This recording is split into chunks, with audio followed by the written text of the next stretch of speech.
Halo halo Mas Lur, kembali lagi bersama saya si Korek Merah. Sudah lama saya nggak upload video ya, dan ini saya upload dengan judul seperti di layar. Ya, seperti itu judulnya. Salam Rahayu Rahayu Rahayu. Assalamualaikum warahmatullahi wabarakatuh. Salam sejahtera buat kita semua. Kali ini saya akan menyampaikan ramalan tahun 2021 berdasarkan yang saya lihat. Sebenarnya udah lama sih saya dapat ini ya, dari bulan Desember, tapi kenapa saya baru uploadnya sekarang itu karena potongan-potongan gambar itu datang ke saya itu seperti episode. Jadi ada potongan berhenti, potongan berhenti, potongan berhenti, tapi itu semua bersambung, jadi menyambung gitu. Dan itu menyambungnya bukan karena beda ya, jadi misalkan saya dapat gambar pertama, nanti di gambar yang kedua itu ada gambar yang pertama sedikit, terus lanjut ke gambar yang kedua, seperti itu, dan seterusnya dan seterusnya. Jadi ya bukan karena saya nyontek dari orang lain ya, tapi nggak masalah ya, yang penting isinya, karena ini masih bulan Januari, masih awal, nanti bisa Mas Lur buktikan sendiri lah seperti apa.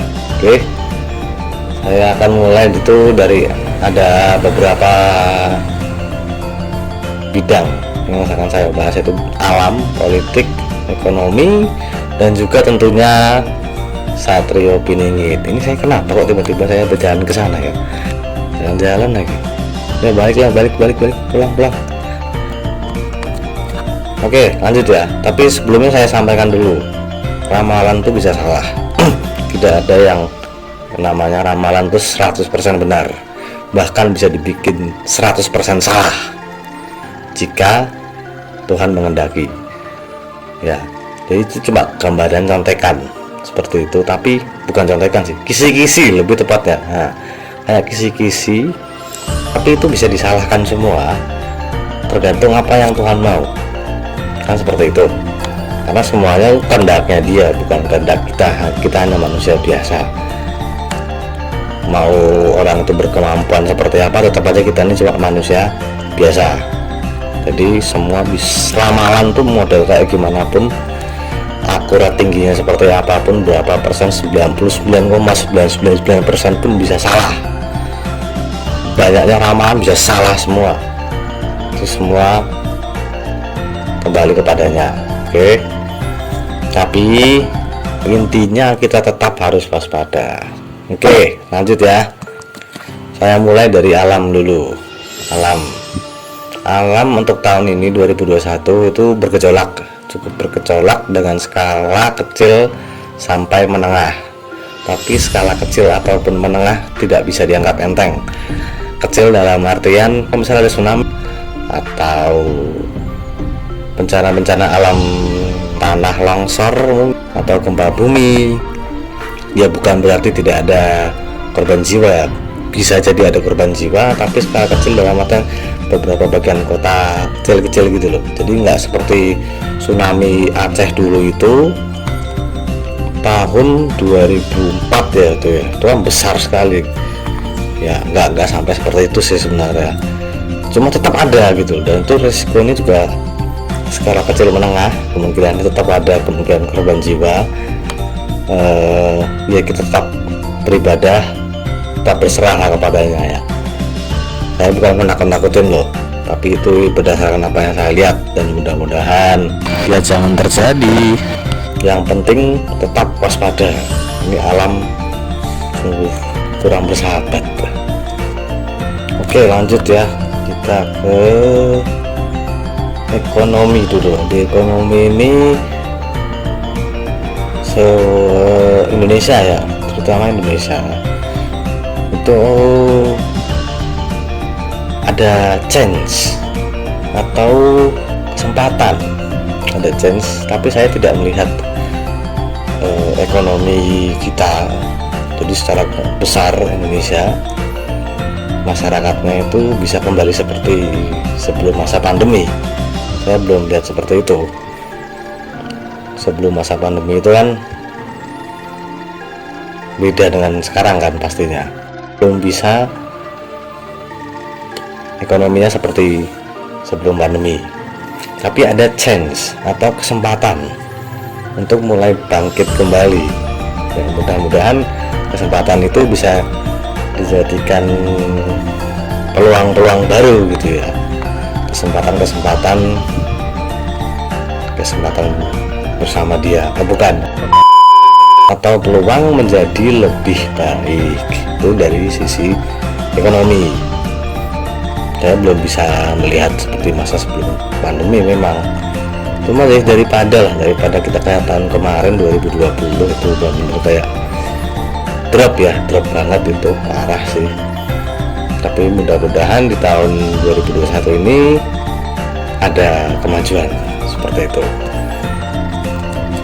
Untuk masalah politik ya, politik ini ya seperti biasa, politik ini memang agak ribet ya. Dari dulu memang kayak gitu sih namanya ke politik ya.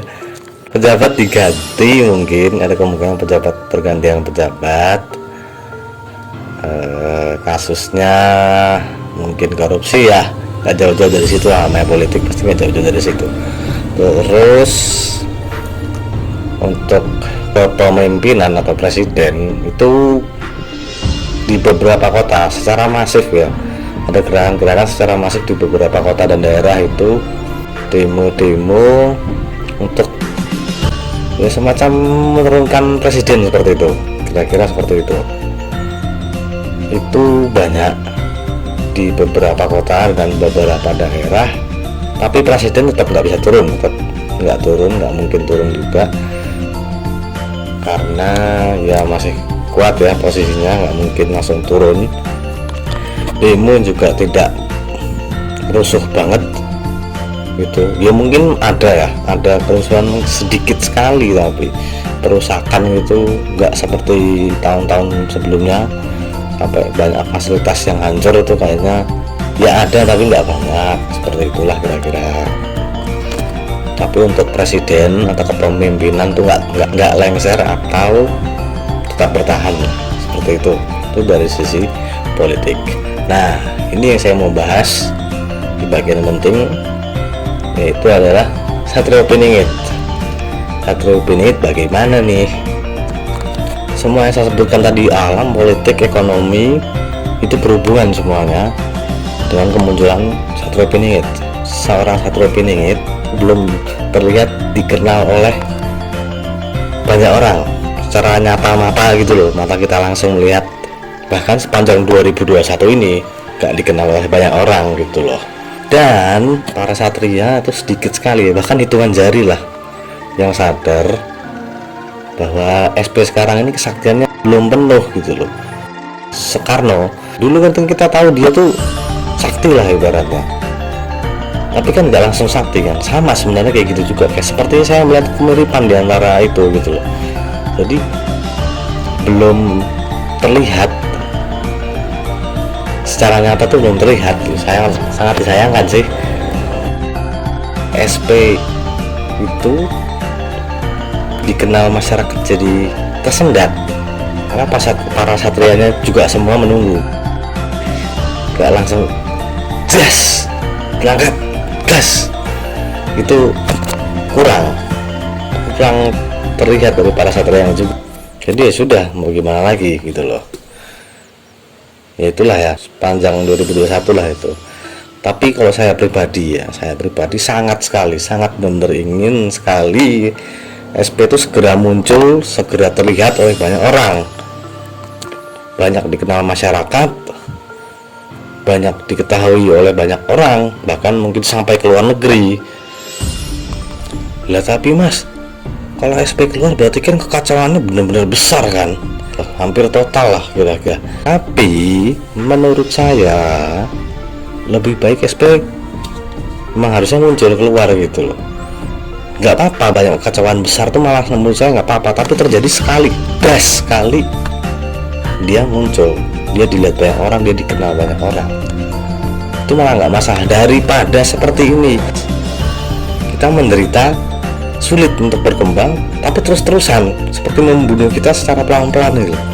killing me softly, membunuh pelan-pelan dan secara terus-menerus membabat habis. Wah, itu lebih gak enak. Sampai anak cucu kita gitu terus. Masa ya kita mau kayak begitu? Kalau saya pribadi, ini saya pribadi ya, pendapat pribadi, lebih baik sekalian, besar sekalian, tapi dia muncul banyak solusinya gitu loh. Tapi ya apa yang Tuhan ingin, saya tetap nggak bisa, saya cuma pendapat pribadi aja. Jadi ya tetap berserah, ya mau gimana lagi, karena Tuhan yang tahu gitu. Ya begitulah kira-kira ya.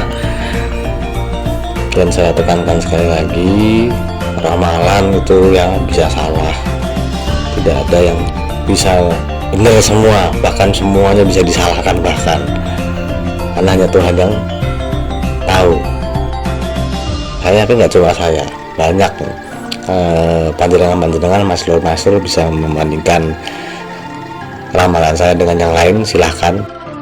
Tapi saya pribadi agak malas lihat ramalan orang lain, karena mereka kadang ramalnya itu kalau yang ada di YouTube ya, yang ada di YouTube atau di berita televisi itu kadang yang diramal artis. Ini nggak penting juga, saya mau ngeramal artis buat apa gitu loh, nggak berkembang buat saya gitu loh. Kecuali si artis tuh datang ke saya, itu beda ceritanya ya. Ini saya nggak akan ngeramal artis tuh, nggak akan, sorry. Dan seperti itu kira-kira ya. Terima kasih sekali sudah menonton semuanya.